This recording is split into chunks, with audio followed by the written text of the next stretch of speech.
Quelle est la réalité des métiers du test dans le secteur numérique ? Dans Calisti, je vous propose de vulgariser toutes les questions liées à ces métiers, aussi bien pour les personnes qui démarrent dans le secteur, mais également pour des personnes plus expérimentées, et tout ça avec des invités incroyables qui partagent leur savoir et leurs expériences, parce qu'on gagne forcément à apprendre les uns des autres. Je m'appelle Nankeda, actuellement test lead dans une entreprise du service numérique, et je vous souhaite une excellente écoute.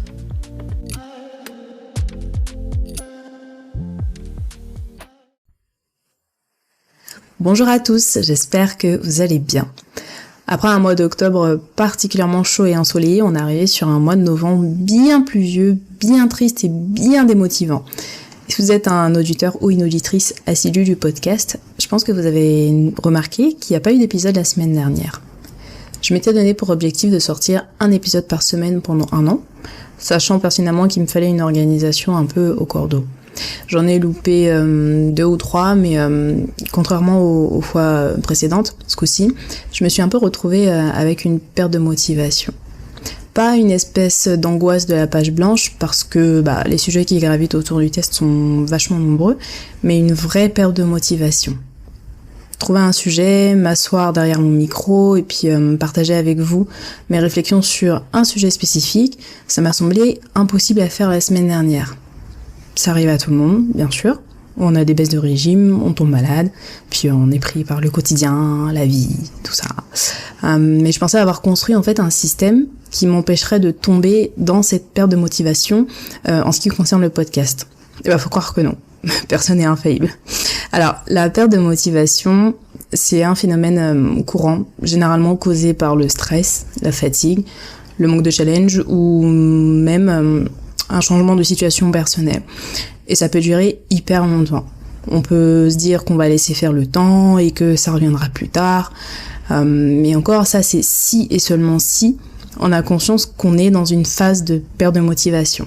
On peut aussi mettre des petits trucs en place pour que ça revienne, en tout cas, un petit peu plus rapidement. Et c'est pour ça que je parle de système. Certains vont appeler ça la discipline, mais la discipline, en fait, ça fait pas tout. L'être humain est paresseux par nature, et dès que les besoins physiologiques et sécuritaires sont remplis, pourquoi se donner de la peine supplémentaire ? Pourquoi faire un effort supplémentaire ? Maslow a théorisé ça dans sa fameuse pyramide et la réponse à cette question serait le niveau d'au-dessus, le besoin d'appartenance. Mais si on pousse le truc, je pense que vous serez assez d'accord avec moi pour dire que c'est en fait un besoin d'accomplissement. Parce que quand on arrive à atteindre un objectif qu'on s'est fixé, quel qu'il soit, on est satisfait, voire fier, et on a un petit ou grand sentiment d'accomplissement. Et ça s'explique scientifiquement, parce que on va rentrer en fait dans le circuit de la récompense. Le circuit de la récompense va être activé. Du coup, comment arriver à mettre en place un système pour retrouver sa motivation ? On va pas réinventer la roue. Première chose, définir ses priorités. Ça permet simplement de concentrer ses efforts sur les choses qui sont vraiment importantes pour nous. J'ai pour habitude de prendre une feuille de papier et noter tout ce qui me passe par la tête. Il y a un espèce de côté thérapeutique à écrire avec une feuille et un stylo, et ça c'est quelque chose qu'on n'a pas quand on prend des notes sur son téléphone ou sur son ordinateur, sur Notes.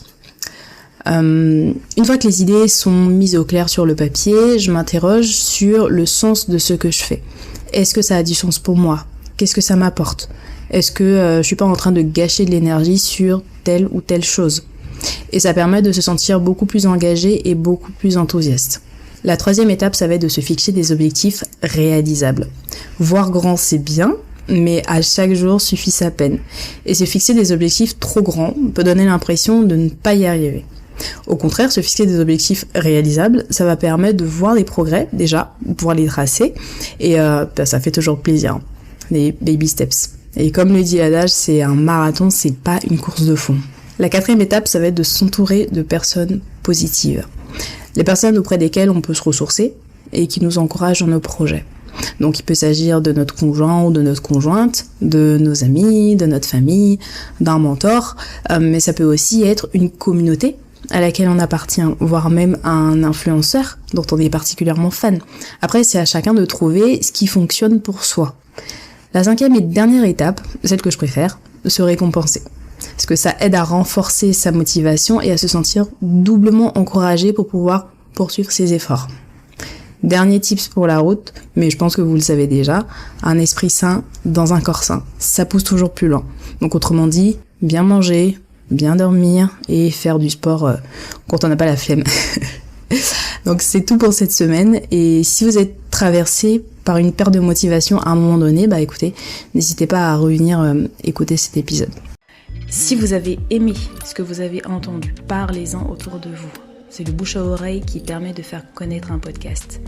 C'est un métier qui mérite d'avoir plus de visibilité, selon moi, et vous pouvez m'aider justement à le faire connaître. N'oubliez pas de vous abonner au podcast et laissez-moi une petite note sur Apple Podcast, 5 sur 5 de préférence.